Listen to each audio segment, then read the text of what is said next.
So, Henry, the question that I have for you today is how are we actually helping students to think about contributing to their communities? The way would like to respond for this is when I started at Foothill College, winter of 2015, my initial goal was to find or learn how to become a software engineer. So, major in computer science, get an associate's in computer science, and then transfer. Hmm. Little did I know, after two technical internships through my studies and my learnings at Foothill College, I quickly realized the problems I saw in my classes were more interesting to me compared to the problems in my tech internships. So one internship was electric self-driving vehicles, another internship was motion laser sensors. Those are interesting problems, and I have faith that those problems will be solved with the correct funding and talent. I am not motivated to solve those problems because in my classes, I see so many problems that need to be solved, which is why now my career goal is to become a community college computer science instructor. With that being said, I feel my contributions in that work will be most meaningful to me.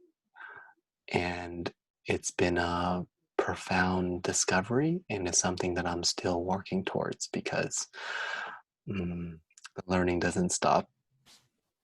Does that make sense, Catherine? Yeah, so I have a follow up question.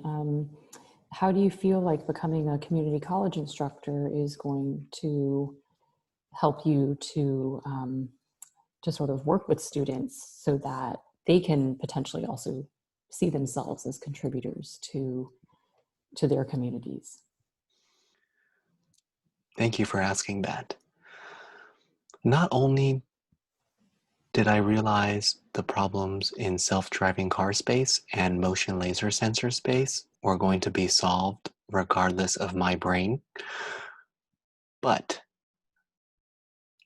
I am witnessing in many of my STEM courses a lot of neglect in terms of what students' potentials can be. So, more specifically, before students can learn how to program in Java, students might need to realize why programming is valuable in their lives. And since those questions are usually negated or non existent in the development of the undergraduate student, there's just so much work to be done. So when I become a full-time professor at Foothill, fingers crossed they'll hire me, um, I hope to empower students to live out their most meaningful dreams that they really want to live out. So, like, I didn't think about becoming a professional educator when I started, and it's because of my experiences with educators that I realized, holy cow, this is really hard and meaningful work. Um, but also just like the amount of joy in the conversations that we've had and the amount of fulfillment that I see in many of my professors' eyes um, was nothing I saw in hospitality or business or tech. So I want other students to feel that joy and passion and enthusiasm when they are working with me so that they can channel some of those elements in career design to live meaningful lives.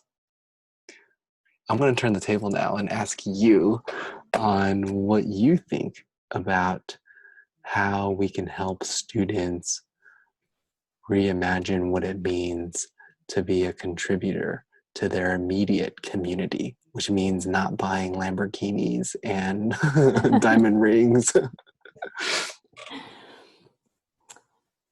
I think for me, my response to this has to sort of be prefaced by maybe some historical context. So I'm really interested in ways that students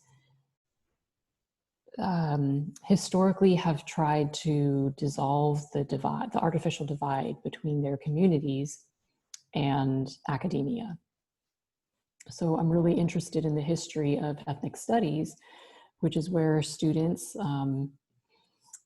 at San Francisco State and UC Berkeley and, College of San Mateo and other schools across the nation actually were fighting to ensure that they could get an education and learn the kinds of skills that would help them to be able to go back into their communities and address some of the structural problems that they were seeing disproportionately impacting their communities. So economic inequalities, lack of health care, lack of resources. So they felt that their education was not preparing them to do that. And so they fought to have ethnic studies because they believed that by understanding their histories, by understanding and being able to study structural inequalities and the ways that these disproportionately affected communities of color, they would have the tools they needed in order to make the changes that they wanted to see in their communities. And they also recognized that their elders in their community had a lot of wisdom to share that wasn't currently being shared in the academy. So they wanted community elders to actually come in to their schools and to teach classes because they had wisdom and knowledge that wasn't being shared by their professors who had so-called silver spoon education. So when I talk about this history, these are the kinds of histories that I feel are critical for helping us think about how students can both transform their communities and help their communities to do the work that their communities want to do and to fulfill those visions, while also transforming academia and the schools themselves. I know that's kind of a convoluted answer, but I kind of see both of those as interconnected and intertwined because of that history. And I think that students here have already started doing a lot of that work. So I'm excited to continue to help facilitate that. Who knew ethnic studies is so cool?